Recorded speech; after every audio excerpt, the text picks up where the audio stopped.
ठिक छ प्रभावशाली व्यक्तित्व आजको कार्यक्रमका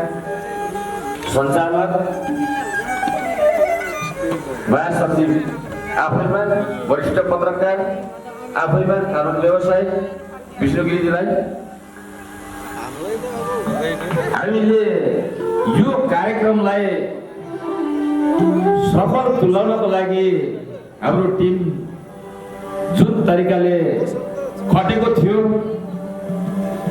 नेतृत्व जुन तरिकाले अगाडि बढिरहेको थियो, यसलाई अन्त्य गर्न हुँदैन। यो जसै गरे पनि हामीले सम्पूर्ण गर्नै पर्छ भन्ने सवालमा न दिन न रात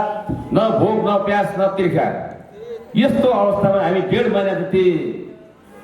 खटिएर अगाडि बढ्यौं र आजको यस कार्यक्रमलाई भव्य र सभ्य बनाउनको निमित्त हाम्रो निमन्त्रणलाई स्वीकार गरेर आउनुहुने नेपाल सरकारका रक्षा मन्त्री माननीय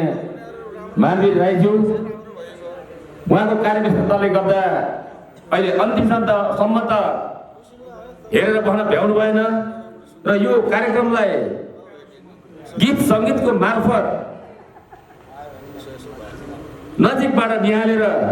हेर्न आउनुहुने